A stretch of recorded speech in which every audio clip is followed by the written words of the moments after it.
guys, magluluto tayo ng tararang. Oh. Anong tawag sa inyo dyan? Salmon pinakas. Sa Cebuano, pinikas. Sa Tagalog, ang tawag dito ka? Saan? Yung isda na nakabuka.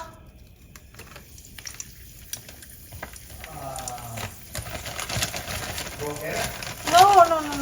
Yung dried fish na nakabuka, daing. Daing. Oo. Iprito natin, gagawin natin masarap.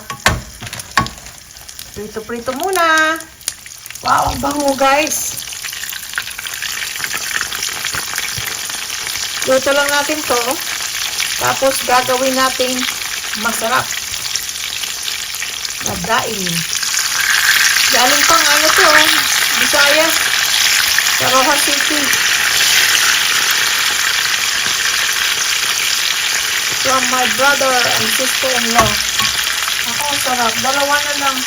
Kasi daddy yata may dalawa nito. Hindi ko na maalala. Basta galing sa Rojas City.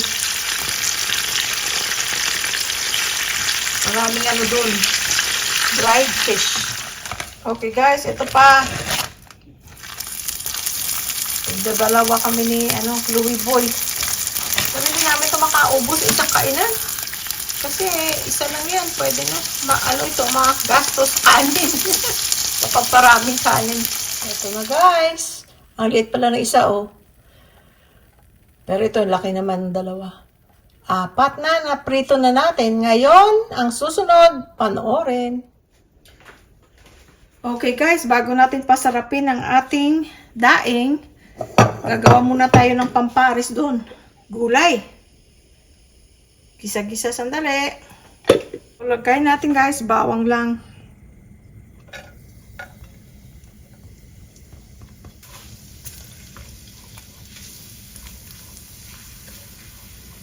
Brownin lang natin ng konti. Dito sa California, grabe ang ulan. Araw-araw, ilang araw ng ulan. Ngayon pa lang parang nag-stop. Kaya maraming baha.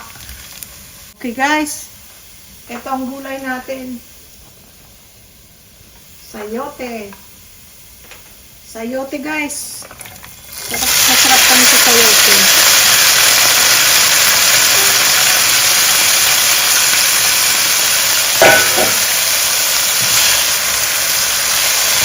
Ganyan lang gisa-gisa lang.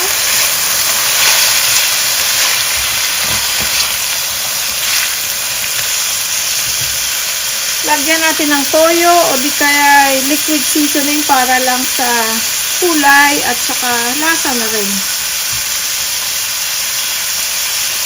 Konti lang.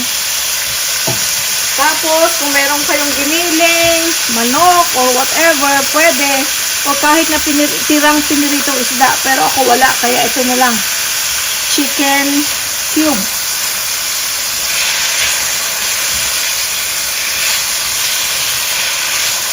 Mamaya na tayo mag-asin dahil kasi ito maalat. Tapos meron pa tayong liquid seasoning kanina. Baka masyadong maalat. Mamaya na lang. Tikman natin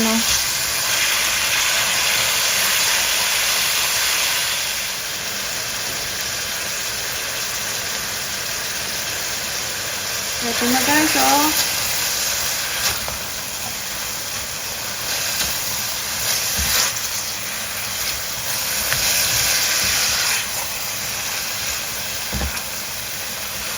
Halo-halo lang. Kung meron kayong red bell pepper, pwede rin lagyan. Magandang tingnan, may pula. Para-paraan lang, di ba?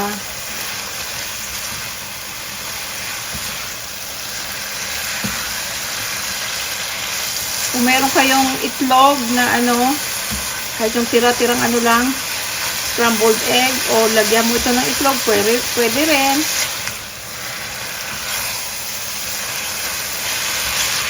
Kaya lang si Louie Boy gusto niya yung itlog niyang yung sunny side up, estrellado. So, yun na lang gagawin ko.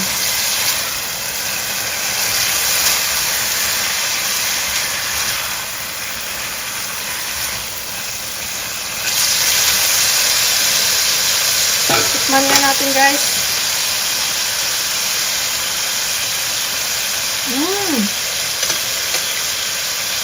Okay na yung alat niya.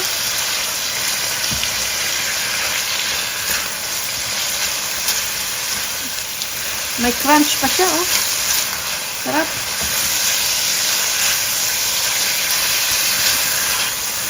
Patayin ko na, guys. Pwede na yan. Sa yung kaldero, pwede na tayong magisa sa pinasarap na daing. Eto na, guys. Pababanguhin natin ang daing na may amoy. Ito, luya. Tama na natin yung bawang para di siya masunog.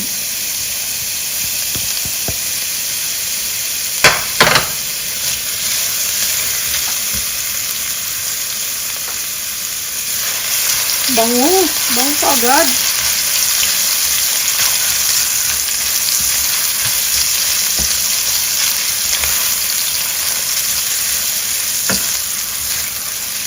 So, kahit dahil lang ang ulam, dadagdagan natin ng mga bagay-bagay para sumarap. At saka pampadagdag pa dahil magkakaroon siya ng sauce. O di ulam na yon, sauce pa lang ulam na. Daing is not healthy, very salty, kaya paminsan-minsan lang. Pampapatay lang ng mga kuya sa mga karne-karne at manok. Okay. Kamatis, maraming kamatis. Sibuyas, sama na natin.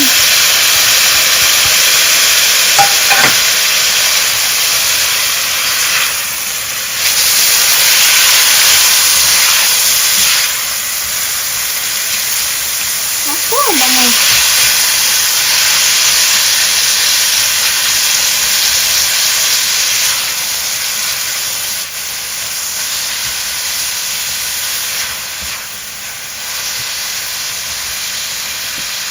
Takpan natin, guys, para maluto ang kamatis, ha. Ayan na. Pwede nang durugin.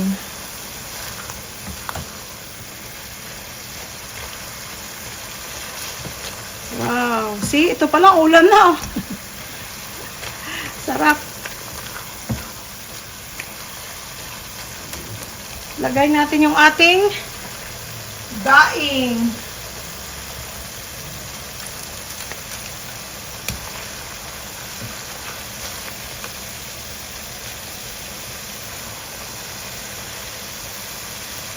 Hindi, kung last week ang ulam nyo daing, ito naman ngayon escabecheng daing.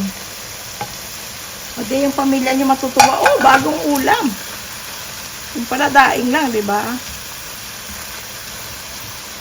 Pag walang daing sa buhay, hindi masarap. Kailangan may mga maalat-alat sa buhay natin.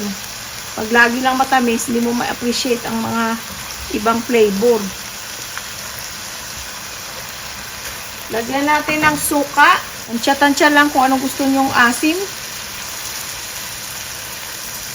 Ng konting-konting, konti lang. Asukal.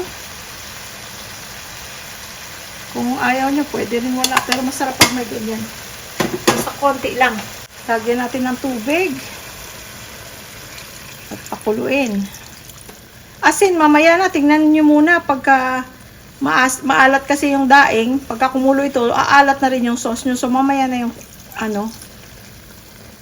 asin. Kuluin natin muna.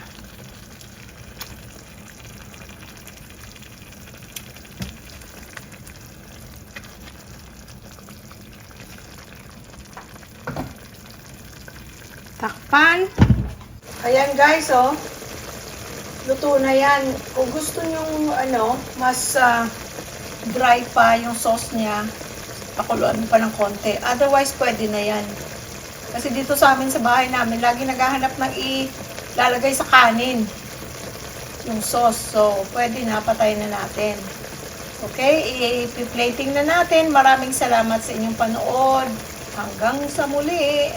Please watch our other videos. Maraming mga ulam na, mga murang ulam, mga simpleng ulam, pero pinasarap.